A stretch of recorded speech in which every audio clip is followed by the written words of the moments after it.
Welcome to Hot Flashes and Cool Topics Podcast, the voice for women in midlife and beyond. My name is Colleen. My name is Bridgett.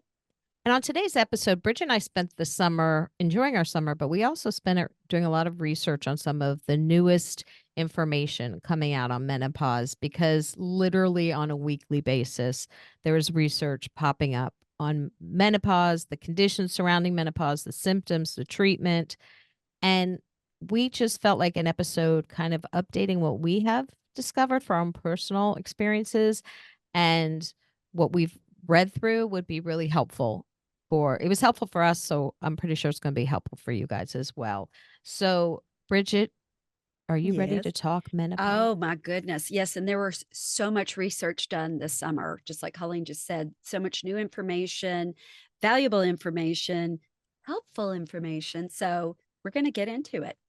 Absolutely. It's time, Bridget. Let's start talking about Yes. so there are a lot of doctors that we follow on the topic of menopause, and we recommend a lot of them. We've had a lot of them on this podcast. Doctors like Dr. Mary Claire Haver, Dr. Heather Hirsch, Dr. Rachel Rubin, Dr. Somi Javed. The list could go on. And one of the doctors we had on last season was Dr. Vonda Wright, who is an orthopedic surgeon. And Dr. Wright recently wrote an article called "The Musculoskeletal Syndrome of Menopause," and it's basically research on exactly what it sounds like, your skeletal health. And she has termed that phrase musculoskeletal syndrome of menopause. I'm going to call it MSM because that's just a mouthful to call.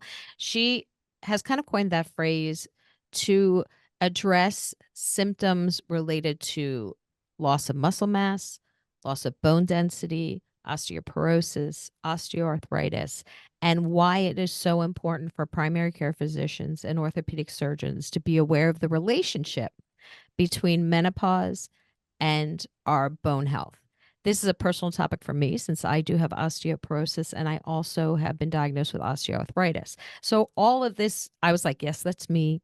Yes, that's me. Yes, that's me. And in because this is such a new area that they've started researching, yes, menopause hormone therapy is beneficial, but not in all instances.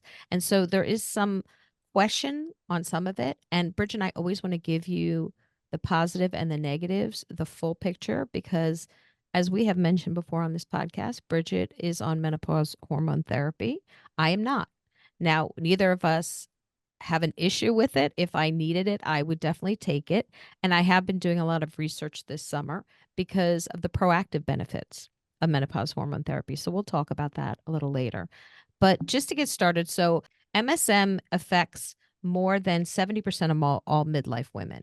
And when I say that, I mean your bone issues, bone health affects more than 70% of all midlife women, especially in menopause and postmenopause, because women can lose up to 10% of their bone density during perimenopause and up to 0.6% per year postmenopause. Peaking joint pain and frozen shoulders and all those fun things people talk about can peak within the first 2 years of postmenopause. And I am in the first 2 years of postmenopause, and I've noticed that my joint pain has definitely increased. So this was an article that I was like, I need to take notes and highlight this, Bridget. Right. It's so interesting after reading this article. I think about, well, now it's become different pain issues have become kind of like, well, that's just normal. And then I'm thinking, wait a minute, this wasn't normal 15 years No. ago. So And it shouldn't be it can, acceptable. it shouldn't be acceptable. It can creep up on you. And it is something that we're going to talk about in here, like Colleen said, about the use of hormones can be something It's that an maybe can option. help relieve it. It's an option that can be a relief, but not everybody wants to do that. Not everybody can do that. And we're going to talk about that as well. So let's get started with MSM. I sound like I'm saying SM. Okay. She's not talking about that. Yeah. No, That we're could not. cause a lot of joint pain. I don't know. Muscular. Yeah, it could cause, yeah. Yeah. I don't know. There I goes that. personally don't know about that. No. Sure, Bridget. Sure. You knew exactly what I was talking about. But anyway, so estrogen, the fall of estrogen, the decrease in estrogen affects every aspect of your body. So it's no surprise that it's also going to affect your bone health. It can increase inflammation, it can decrease bone density, bone mineral density, And it can also lead to osteoporosis, arthritis, sarcopenia. Sarcopenia just means loss of bone muscle mass. So that's a decrease in bone muscle mass. And they also talk about arthralgia. I'm going to start arthralgia, and I hope I'm saying that right. That is the experience of joint pain, which a lot of us will experience. And many women have been complaining of frozen shoulder. So what's Yes, yes. happening as the estrogen starts to decrease in our body, it is affecting our lean muscle mass. Your age is also affecting your lean muscle mass, and that's where I'm going to start with sarcopenia. Um, you're going to notice it because you may not have the strength you had before, or you feel like your muscle tone is decreasing, and that can really affect your quality of life. So, Dr. Dr. Wright talks about menopause hormone therapy as an option, but she also gives us some other suggestions, and suggestions like vitamin D. Now, you should be getting that through nutrition, but you can supplement vitamin D. And she also talks about a combination of vitamin D and magnesium as helping kind of the vitamin D be more effective in your body. Resistance training. She talks about the fact that perhaps our idea of less less weight, more reps isn't really accurate for women in our demographic. We should be doing heavier weights, less reps. So you're getting to that muscle fatigue point, which is actually helping strengthen the muscles around your bones to protect your bones. So that's important. We also talk about the need for protein. 25 grams of protein per meal is ideal, but everybody's different. Every body is different. And, check, you can do your own research about nutrition, but if you could increase your protein intake, that will definitely help with the low muscle tone and decrease in muscle mass. And she also talks about vitamin K2 as being something that might help as well. So these are more conservative options. Aging is also a factor. So we have to take care of ourselves. Exercise, it's great if you take supplements, but if you're not exercising and you're not eating right, it's only going to take you so far. So, menopause hormone therapy can also help improve. That is an option to talk to your doctors about. Osteoporosis. Yeah, I've already mentioned I have osteoporosis, and it's a problem that affects more than 200 million postmenopausal women worldwide. And that can lead to fractures. And fractures can lead to as something as simple, and I don't want to say it's simple, but something as low as chronic pain, or it can cause death. It is serious. The older we get, Right. fractures can cause death. So it is something Breaking your hip, breaking your hip. What was it? 25% of people survive the next Mhm. 5 years if they break their hip. it's I mean, it's it's terrifying. there's a lot Mhm. of research out there that shows that a fractured hip can lead to death. I mean, it really is a scary statistic that you want to check out. We Right now, I believe that insurance covers DEXA scans for women 65 and up. But if you do have a family history and you can get your doctor to write down the right codes, 50 and up. I got a DEXA scan that was covered by insurance 50 and up because my mom and my siblings all have osteoporosis. All have osteoporosis. So I have a It's strong family history of it. straight. I got a DEXA scan when I was 40, and I think I've said this before on the podcast. I went to some women's health fair, and they had a little thing that you put your foot in, and I put my right foot in there, and my score was terrible. And I went, and they paid for it because they said my score was so bad. I called and they paid for the DEXA scan, and the rest of me was fine. I had injured that foot in a car wreck, though. So that could have been why that showed up. But Dr. Wright did talk about the fact that it's going to vary wherever you live. But typically it's $200 to $250 out of pocket to If get it's not covered, right? if it's not covered to get a DEXA scan. So if you can do that, if that is something you could do just to get that baseline down, and then you could tell, you could go back and compare later. Is my bone density worse? Is it staying the same? And Colleen, that you were able to compare. Right. I actually had one done perimenopausal. I actually had one perimenopausal, and then I had one a couple months ago. And even though I haven't had a large decline, thank goodness, I'm pretty stable. My fracture risk has gone up. So I'm actually going to the doctor in October. And of course, I will take you guys with me, to keep you informed. and I'm going to see an endocrinologist to look into a new medication called Evenity. And all of this will be in our show notes. We also have links. A lot of the brands we love about this stuff is on our website as well, hotflashescooltopics.com. But I'm going to an endocrinologist to talk about Evenity, which is a new medication that is supposed to slow or help slow bone loss, plus actually regenerate bone. And if that is an option for me, I will try it and keep you guys posted. Hopefully it will be. I don't know. But there's so much information and so many options coming out on literally, it seems like a daily basis. It's not, but it just seems like every day there's something new to talk about. And the last thing we wanted to talk about as far as the musculoskeletal syndrome of menopause is osteoarthritis. And one of the things, again, something I have, lucky me. One of the things that I was surprised to learn is that women experience more debilitating arthritic pain than men. I'm not surprised. I No, I'm shouldn't not be surprised either. surprised. I know. It's just, Why? woohoo, lucky us. Yes. Um, but what I was more surprised about is there's recent meta-analysis, and to be honest, I don't know what meta-analysis means, but I'm it's not written in the really. report Yes. that there is a positive, and that does not mean a good. That means a positive association between menopause hormone therapy and joint replacement. So what does that mean? That means that they are seeing a link between women who are on menopause hormone therapy and the need for bone replacement, hips, knees, different joints. Now, that's early research and further research is necessary, but it's an interesting, I That had sure not is. heard that before. No, no, and I mean that, that is something that it can be helpful, but boy, going through that, I have not been through it personally, but I know I have a sister that just had her hip replaced and then she's had one knee and is waiting to get the other knee. My mother-in-law had both knees replaced, knees replaced. And it's a lot of recovery. There's a lot of Sure. recovery A lot of involved physical in there. therapy.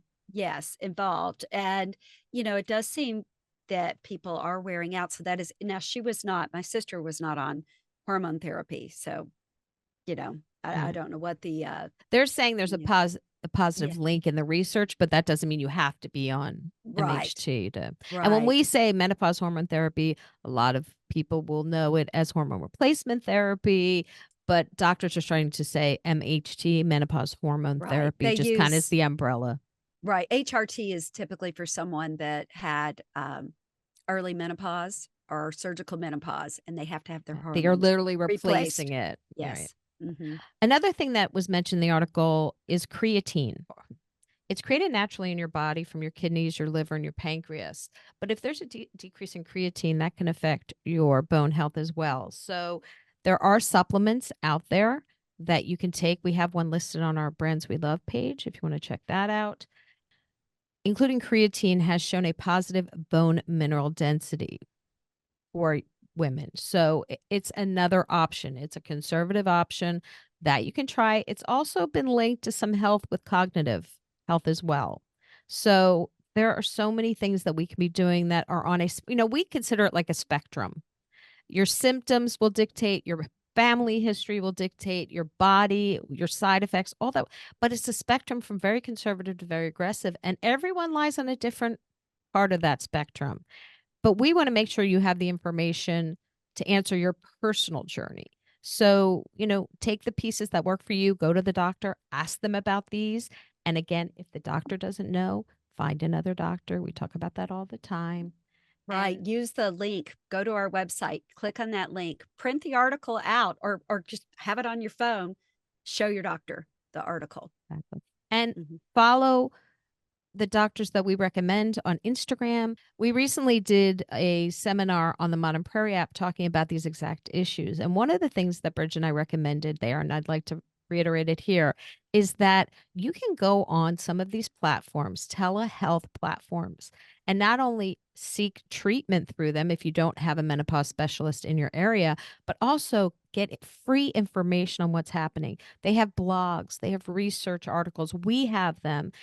There's so much information out there. You can follow the doctors on Instagram. We follow a lot of them. We recommend a lot of them. You'll see it on our social media platform, and you can go on all of them and follow it. We have a great newsletter that's starting to come out this season that's going to have a lot more information on this research and menopause, midlife, what you should do to enjoy your life, what you shouldn't do. We're giving you options. You pick and choose. It's like a Chinese menu. You could take a little bit from A, a little B, but we want to give you those options. So make sure you are subscribed to our newsletter. The link can be found on our website, hotflashescooltopics.com, and there will be a lot more information on there as well. Now, a second topic that we talked about was the Meno-Belly and Oh, how yeah. it is not all in your head. It actually is all in your belly. And Bridget's going to Uh-huh. talk about that Talk about research. yes. There was an article that came out on August 5th of this year titled Meno-Belly, What Is It and How to Get Rid of It by Liz Krieger. I hope I'm saying her last name correctly, Krieger. And it was medically reviewed. So that is always important when you're reading articles to have it medically reviewed. It talks about Meno-Belly. It is the result of an increase in abdominal fat, often associated with perimenopause and menopause. Female bodies are typically, they typically have their fat around their hips and their thighs. But when you start to go through perimenopause and menopause, your estrogen is decreasing, testosterone is decreasing. And yes, females do produce testosterone. Premenopausal females produce testosterone. We have learned this from many doctors that have been on our podcast. And it decreases as you're going through perimenopause and menopause to almost nothing. And when that happens, the fat in your body is redistributed. Your body will change and it goes around your abdomen. And that is visceral fat around your abdomen, which can cause a whole host of problems. It goes around your organs, your vital organs. It can increase inflammation that can lead to disease. So it is really important that we talk about this and what can we do about it? Because what you have been doing in the past may not be working anymore. I mean, it just like Exactly. came on. I always talk about I was a pear. I've been a pear shape my whole life. Then all of a sudden it's like, what's going on? Why is this going to my stomach? I never had a big stomach. And all of a sudden I've it's there. always had a big stomach, Bridget, so it was Oh, not a you should shock. see No, her. everybody but I'm saying Everybody's everybody built. has their place, and my place Sure. is my belly. And I think one of the interesting things I noted in that article was from Dr. Mindy Goldman, who's the chief Yes. medical officer for Midi Health, and she actually said they quoted her saying many clinical trials and animal studies have revealed that the decrease in estrogen seen in menopause triggers worsening insulin sensitivity. This drives up your floating blood sugar while starving your cells and results in weight gain as your body is triggered to store fat. And I was Right. like, oh, that's an aha That's what moment. isn't that something that is happening? And so, you've got this around your middle. It's increasing insulin resistance, your metabolism slowing down. 87% of women, especially the MIDI patients that they talked about in the article, complain of weight gain. Really, just about everybody I've ever met. I was going to that has say, been who's the 13%? I want to I'm know. like, who are you? I know every woman that I know that is my age, and even women that are I would consider small women, they still have complained of weight gain in midlife. So this decrease in What was it estrogen, that they can increase per year in midlife? I know you had a statistic about weight oh, gain. weight gain. Let's see. 1.5 pounds per year postmenopausal is that? That's Yeah, insane. 1.5 pounds per year. That also we're burning 250 to 300 calories less per day Of during course we are. menopause. Like, oh, really? Come on. So but that's what's happening. Okay. Also, during this time of life, you have hunger hormones. You have leptin that usually suppresses your appetite. Well, guess what? That decreases during this time of life. And Yay. but ghrelin that makes you hungry increases during this time of life. So there's just all kinds of different good news there.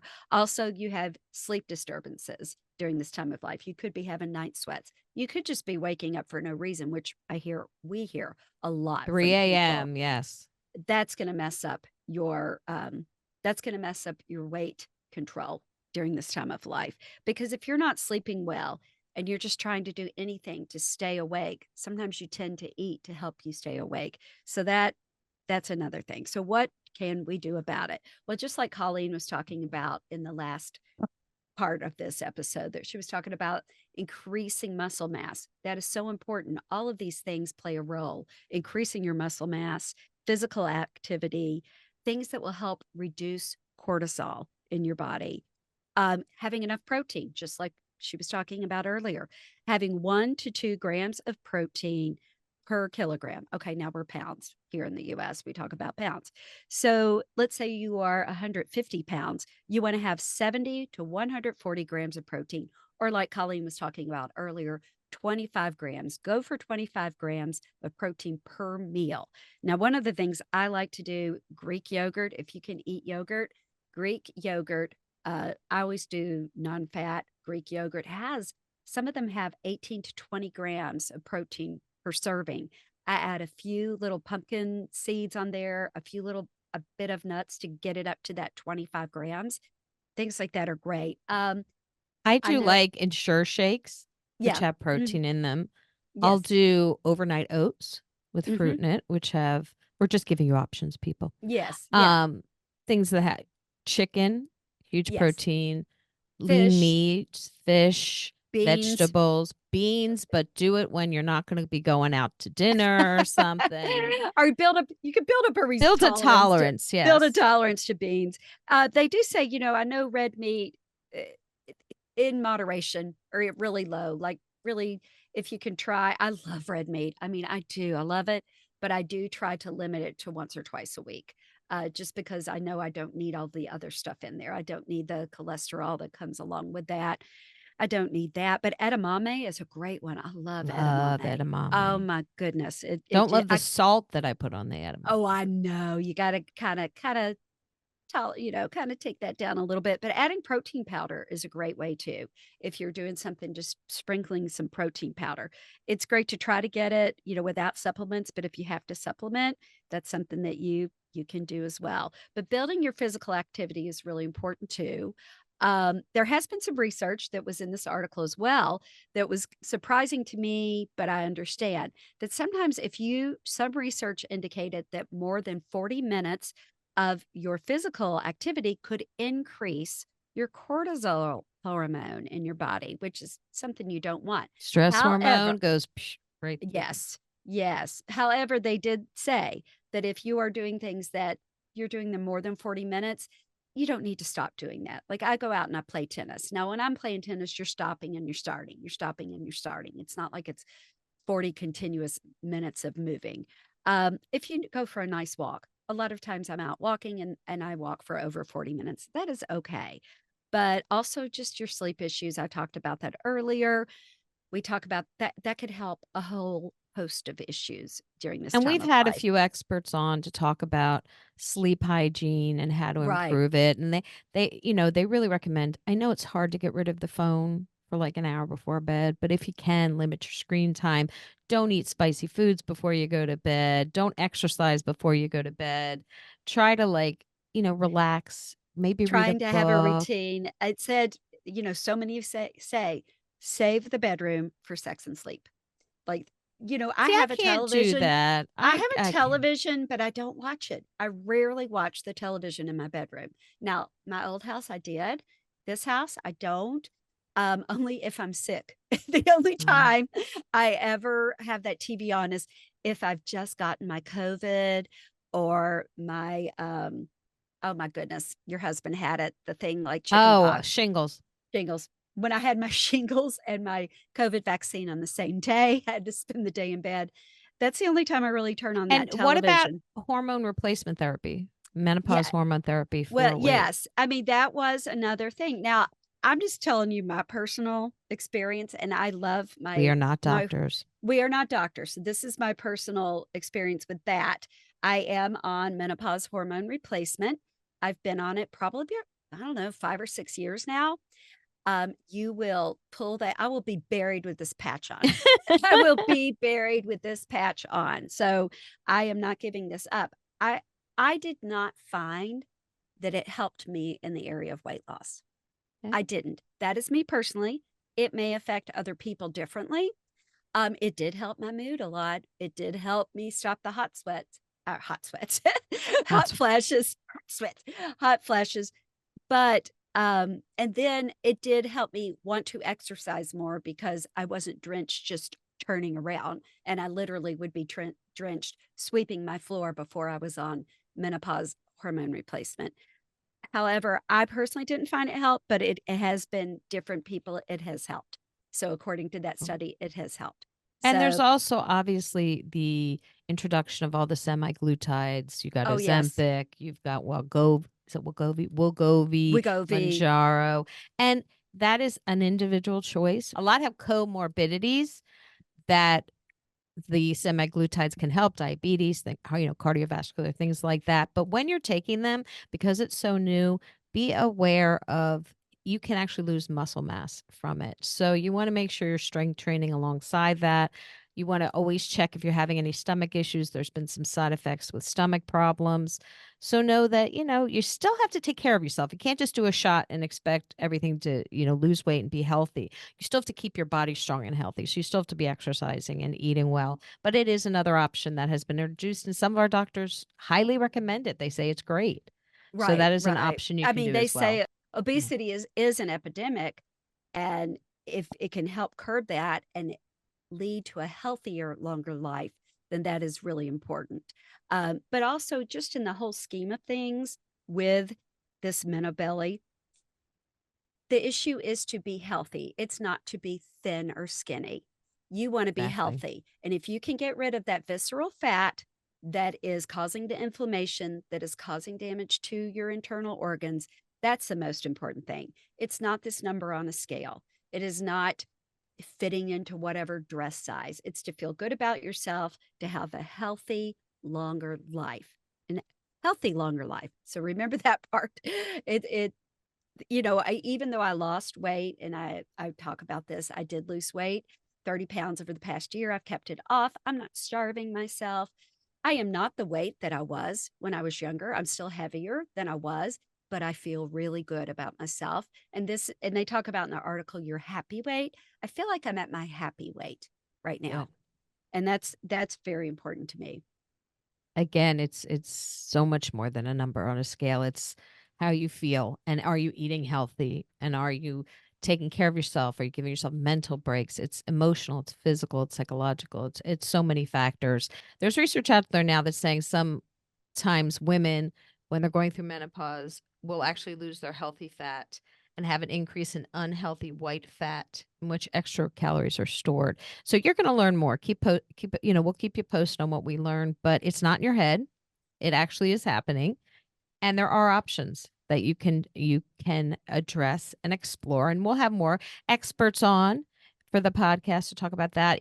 There's there's so many articles and so much research that's coming out, and we really want you guys to be educated when you go to the doctors for your own personal health, because it's your health, it's your journey, and we can throw all this information at you, but pick what works for you, pick and choose. What we will do is have all this information in our show notes.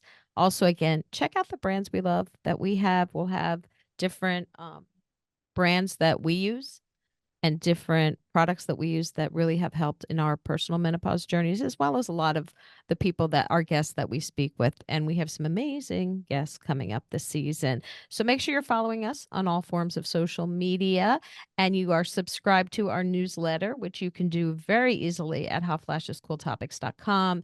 We are going to have a lot of information on that. We are also going to be doing some lives on YouTube addressing question and answers, because we get so many of them, we just simply can't answer them all in one episode or reply as quickly as we would like. So we're going to start doing some Instagram and well, maybe some YouTube lives. So make sure you're following us on YouTube, Hot Flashes Cool Topics. We have so many episodes over there, and we also have a lot of questions and answers. We kind of give more of a brief synopsis if you have a question about something, and we'll do an answer from one of our experts.